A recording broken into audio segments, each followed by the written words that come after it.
everyone, this is Angela and welcome to my channel, Angie the ENTJ. Please be sure to like, subscribe, comment, and click on the notifications bell so that you'll know whenever I upload any new content. Oh my goodness, can we ever get a break?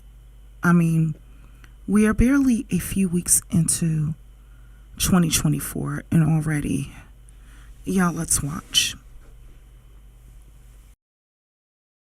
One thing about black women, though, black women have the best bodies, some of the most beautiful faces. If they just sometimes were a little more soft, okay, it would, they would be the winning race, yo. Like, so why are they not soft? I honestly, I'm personally not black, so I have no idea. But they have the best bodies and like the best faces, honestly, in my opinion. Like, yo, Black women are winning in so many ways. I feel like everybody sugarcoats it, so I'm just being real. Saying what you said. Sugarcoat it. Right. No, you guys need to make a change, and that's a real thing. Like, that's why the women of other races are winning, and that's what it is. I'm too honest. I'm sorry. Drop that mic. Okay, I'm back, and I'll be brief with my point of view. With that, I'm going to say, ma'am, with all due respect, you and every other person that thinks like you all no longer have a free pass to provide unsolicited advice without any documentation of your own success to black women as a collective. And when I say your own success, I mean your collective success, not just your individual success, your collective success, okay? And by the way, this is not a response out of anger. I can't become angry with a person who is obviously ignorant in the literal sense, meaning that she does not know any better. So back to what I was saying. You do not have a free pass to open your mouth in our direction about how we can improve ourselves according to you. And here's why I say so, with all due respect. You see, the United States as a nation ranks number 21 on the United Nations Human Development Index, or the UNHDI. People are literally risking their lives from different parts of the world in order to come here to live. Not only that, there are opportunities, and this is due to the fighting of women every step of the way, tooth and nail, with black women in particular being at the forefront. Our faces have been at the forefront of human rights from the times of Surgeon of Truth and Harriet Tubman, both women who were enslaved, both who had experienced being tied up and beaten with horsewhips as slaves. So even at the risk of our own lives, black women, collectively, we faced fire hose. Our houses have been bombed. Dogs bit us, okay? And even until today, black women have been at the forefront of promoting progress, peace, and prosperity. So, from the times of historical figures like Sojourner Truth and Harriet Tubman, even until now, from a small little YouTube channel, black women have been promoting progress. I uploaded a video more than a month ago called What Truly Happens When Women Are Submissive, and why why single and child-free people should care. There will be a link to it in the description box. And within that video, I use empirical data to show that the more submissive women are within a nation, the more poor, the more unhealthy, the less educated the population becomes, and they all end up having a shorter lifespan.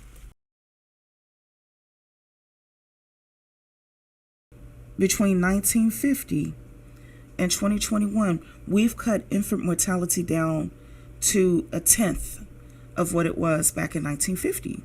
So what happened? Well, people, particularly women, became more educated. Now, so here's the thing. I won't even entertain how you allowed yourself to be used by unsuitable males as a puppet, or how your unsolicited advice came across more as a backhanded comment than as some advice to help us, or even try to compliment us, okay? I will approach you as though you were being sincere and well-meaning. So here's the deal. We will listen to you and your advice about being soft only when you are able to show me how it is working out for you and the women in your nation of origin.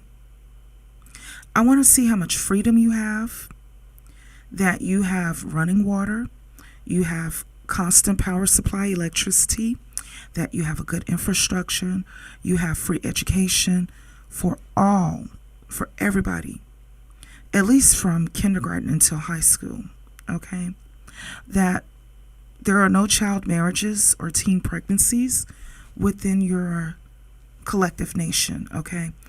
That everyone within your nation has access to universal health care, okay? That there is a high survival rate with infants and mothers who give birth, okay? That you all have long lifespans, and that your human rights history is impeccable, especially for women, and that your individual wealth is wonderful. All of the women in the nation of your origin should also have access to their own bank accounts, be able to own their own cell phones, and use them independently without a man's permission, because that is a thing in some parts of the world. And they need to be more educated on average than the average American woman, especially us black women. So when you are there, when you have the UNHDI ranking of a place like Norway, Sweden, Iceland, Switzerland, Denmark, or the Netherlands, or Monaco, Luxembourg, Liechtenstein, I could go down the list. When your nation ranks at the level of the ones that I just mentioned, which happen to rank higher than the U.S., by the way, then I feel that your advice will be worth listening to. And again, I say that respectfully and not out of anger. Otherwise, we will not do the things that the way that they were done in your nation of origin that caused your people, including possibly your parents, to migrate away from the chaos that was caused by a brutal patriarchy that happened to be enabled by your softness and your weak will and your collective deficit in education, your early entry into childhood marriages and motherhood, your so-called softness and submissiveness that also leads to your children becoming human trafficking victims. Ma'am, no, thank you. We will continue to operate the way that we have been and grow even stronger. You see, there is a reason why people want to come here, and it is not so that they can become doormats like what you are promoting for black women and possibly other women to become. There is a reason why Goldman Sachs held out a $10 billion olive branch to the collective of black women. So, ma'am, with all due respect, we will gladly offer you a place at the podium when you actually have data that can show how your behavior has benefited the people overall within your nation. Otherwise, you should just sit down and take notes from us respectfully. We don't want to be like you. Being like you causes harm to everyone, including you and everyone around you. So no, thank you. And then on that note, that's all I have to say for now. Please be sure to like, subscribe, comment, and click on the notifications bell. Take care until next time.